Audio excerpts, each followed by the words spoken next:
Welcome to Cloud on Air, live webinars with Google Cloud. We are hosting webinars every Tuesday. My name is Manvinder Singh. I'm part of the Google Cloud team, and with me is Alim Karim from NetApp. And we're going to be talking about NetApp Cloud Volumes for GCP, a new storage service that you can use with your GCP workloads. So before we get started, just a reminder, you can ask questions at any point of time. Just use the platform, and we have colleagues standing by to help you answer those questions. All right, so let's get started.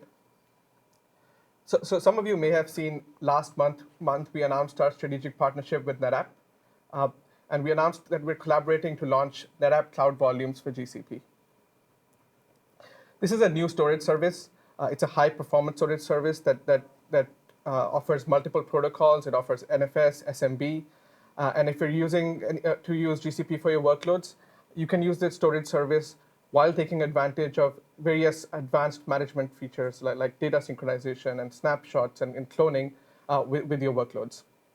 And in today's session, we'll talk more about what this service is, when to use it, what kind of use cases, and how to use the service as well.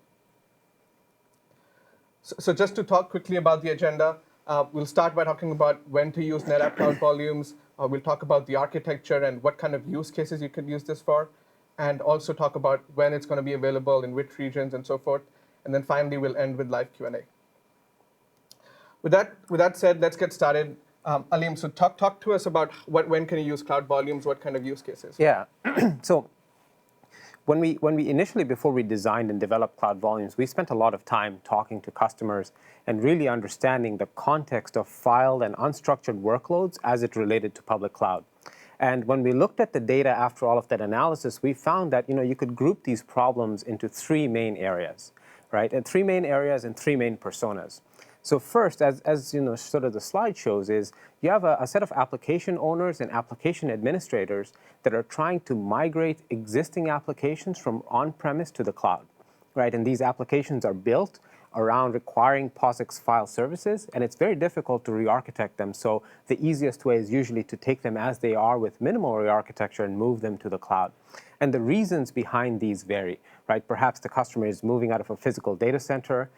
Perhaps they're trying to map the application that has a variable business process, and they want to take advantage of the elasticity of the cloud to do it. So the use cases actually vary behind the why on the migrate side. The second is a set of developers and DevOps folks that are trying to build new applications in the cloud that require shared file semantics. And a quick example of this, right, is you're trying to set up a Kubernetes cluster that could have thousands of containers in it, and all of those containers require access to a shared file system, right? So that's another big use case that we're seeing.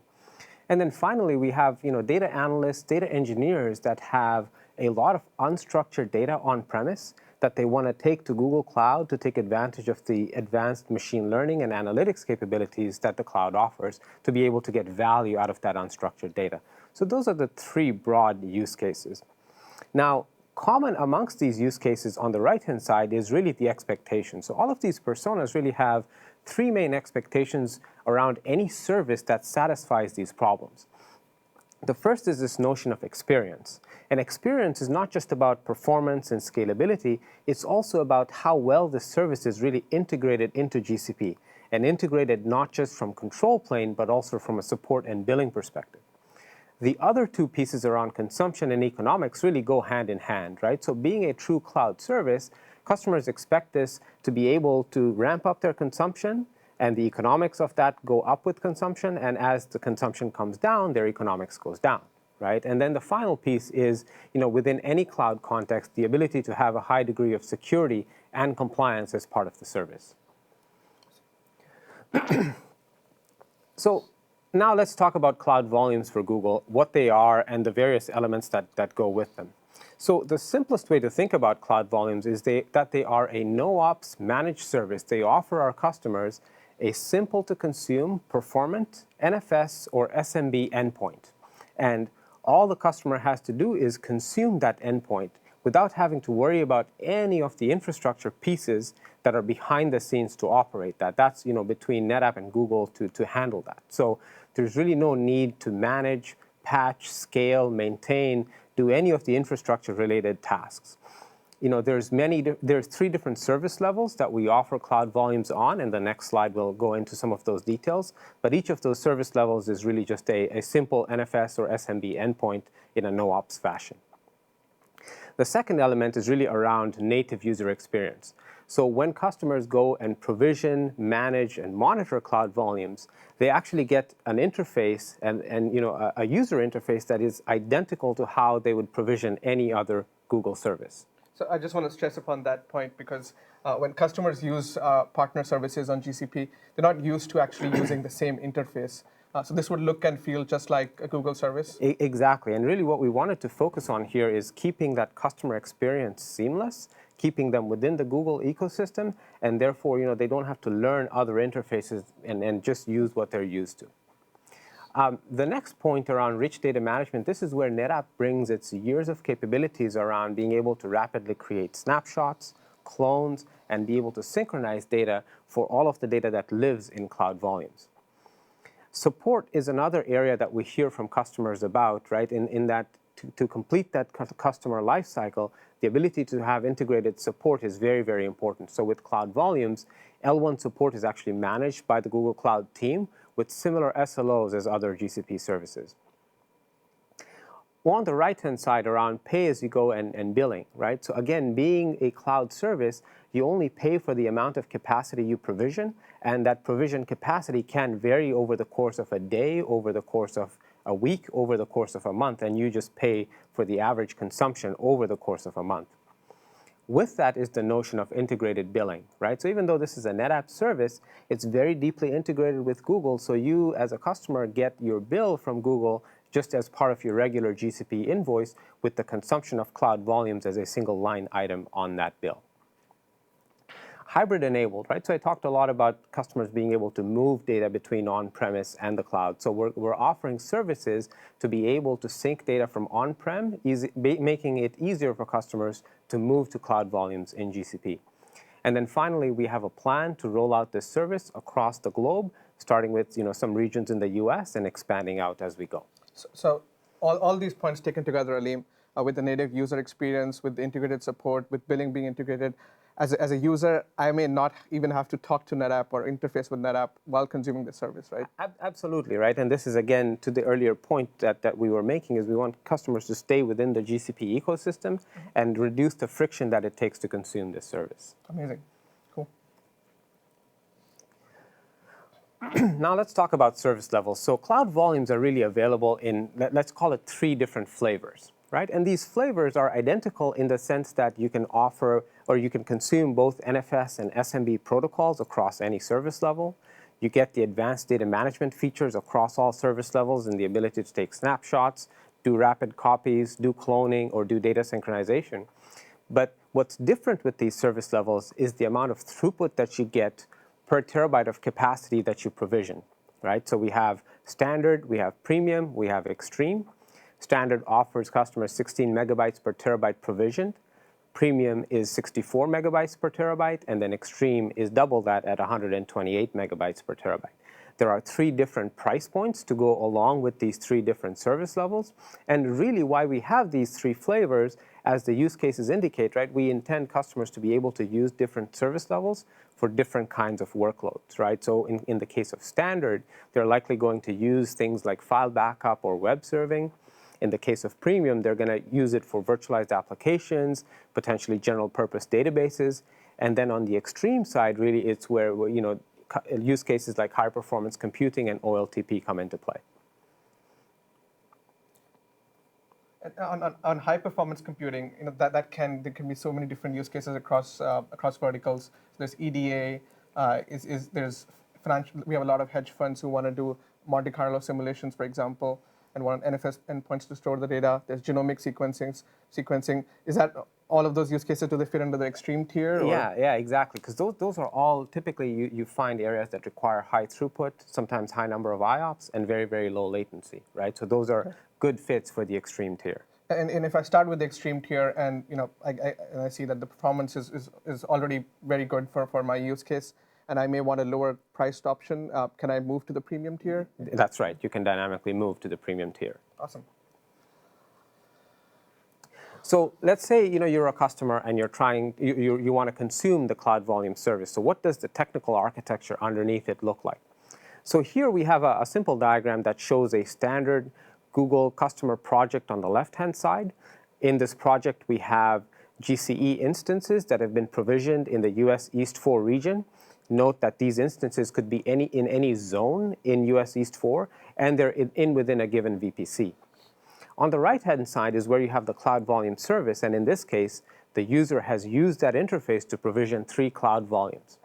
So on the top part, you'll notice a dotted line, and so there's a subscription element between the customer's project and the Cloud Volume service, because each Cloud Volume only exists within the context of a Google project, just like any other Google resource within a project.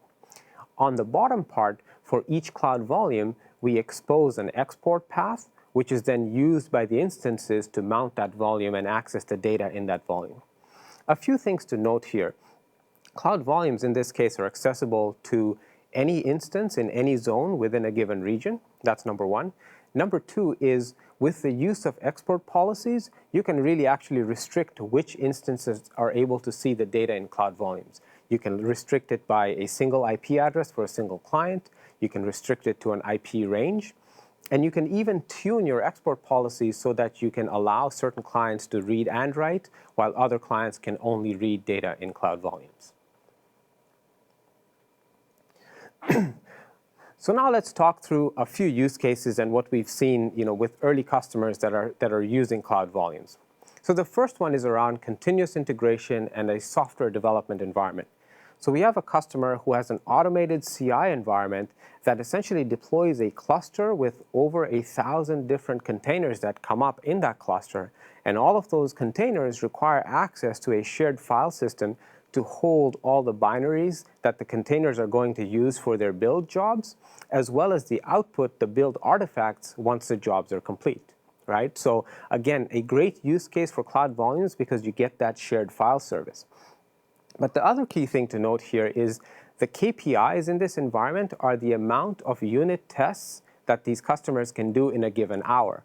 And that is directly correlated with the amount of time it takes to do a build. Right? So it's not just about being able to provide a shared file system, but being able to provide a shared file system that is high performance. So they need high throughput, they need low latency to be able to keep those build times to the minimum and do more unit tests within a given period of time. The next use case is around video rendering, and this is one of those classic use cases with media processing workflows, rendering, transcoding, both from a production and post-production sense, that have tools that are built around shared file system. And the access pattern here is actually very different from the earlier use case we talked about. Here, access is very serial.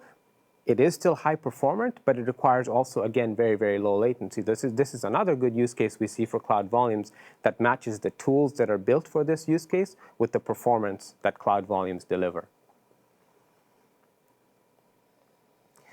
So earlier, Manvinder, you touched on high-performance computing and EDA. So I'm going to use the EDA example here. And EDA, is a complicated environment on its own. You have various phases around specification, block design and verification, synthesis, formal verification, and simulation. And each of these phases has different tools, and requires different file access patterns. But this is an example of workloads that have for years relied on file services. So you have applications and tools that are designed with the need for file services, and these tools... And specific protocols like NFS. Exactly, and these tools are not going to get re-architected, right? They are going to exist as they are. It's just too hard to rebuild these tools. And so when you have front-end design systems in this EDA space that resemble software R&D, they're code-heavy, they use Verilog, they use VHDL, and to your point, these are tools that, again, are very tightly integrated with or require NFS, right? And the KPI around here, again, performance is of the essence, the ability to complete these workflows in time. So this requires Cloud Volumes specifically to be able to handle large volumes of small files at very, very low latency, especially during the verification stage.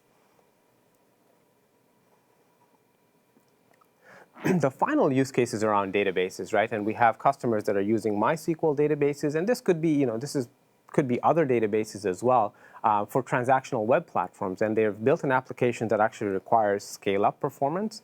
But the other unique thing around this, or not just around performance, is this customer or this set of customers actually needs the ability to take consistent point-in-time reference copies of their database for recovery purposes. And again, the ability to do this while not impacting user experience, still providing those high IOPS and low latency on a shared file system are key for this particular customer. So another great use case for Cloud Volumes. Awesome. That's a lot of use cases. Yeah. So let's talk about timelines, where we are today and where we're going to go with Cloud Volumes in the future. So currently, the service is available in private preview. We've been running the private preview since early May, since about when we announced the partnership. And we have a few customers that are trying Cloud Volumes, are really happy with it. That's right.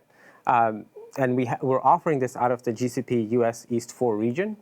For those of you that are watching and are interested in participating in the preview and expressing your interest for Cloud Volumes, please go to the link that's on the slide, netapp.com/GCP preview, and register there.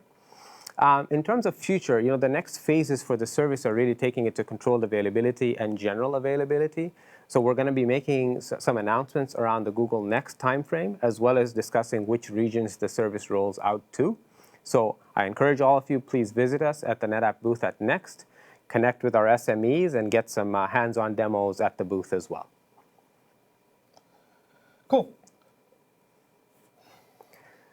So to quickly summarize, Cloud Volumes for GCP basically are simple to consume, no ops, NFS, or SMB services. They offer our customers high performance and rich data management features and are very tightly integrated into GCP along different dimensions on the user interface and control plane side, with support and with billing. And ultimately, Cloud Volumes for Google allow our customers to migrate existing workloads to GCP. They allow our customers to develop new applications on GCP that require performant file storage, and finally, allow our customers to take advantage of the best-in-class analytics and machine learning capabilities that Google offers on unstructured data. Awesome. Thank you, Aleem. All right, folks, stay tuned for live Q&A. We'll be back in less than a minute.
OK, so we've got some great questions here. I'm going to go a little bit out of order, Aleem, just to touch upon the stuff we just talked about.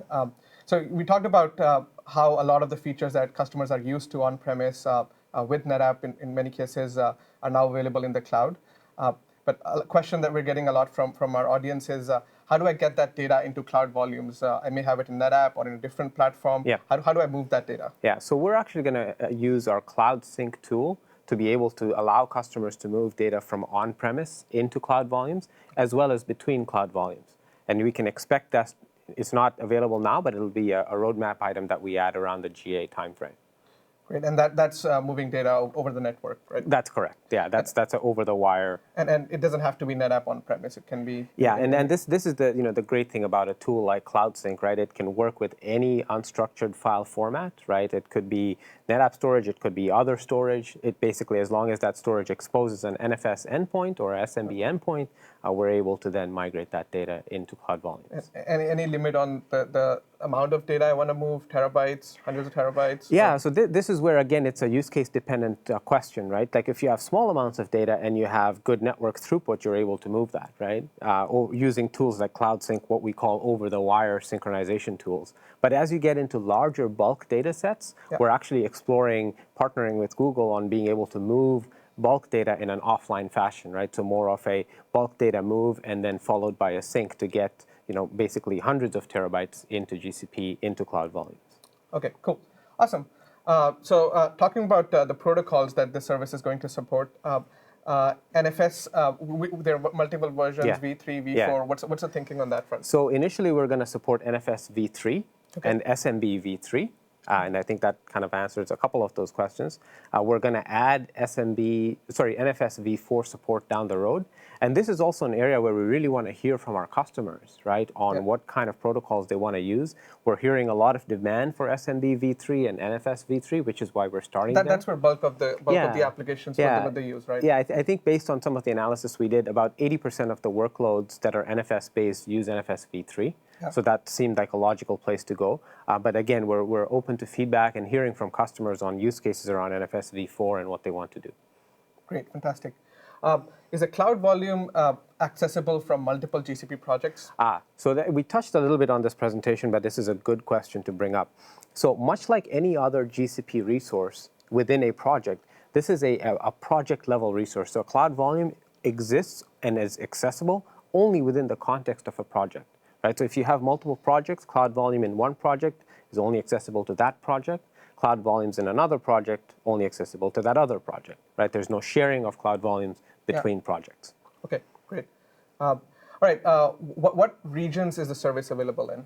Yeah. So regions-wise, we're currently offering private preview in US East 4. However, we're going to be rolling out to other regions in the US. The timeline for that is when we will talk about during the next announcements in terms of which regions are coming up and when. One of the things I want to add to that is if you have workloads that you want to move to GCP and you have specific regions in mind, please do give us the feedback. You could use the link that we shared earlier for signing up for the private preview, and that way we'll connect with you, and we'd love to hear which regions are a priority for you, so we can work on those and prioritize those accordingly.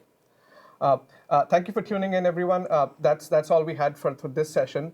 Please do stay tuned in for the next session, which is on connected healthcare and how to enable secure entry points into the cloud with Chrome.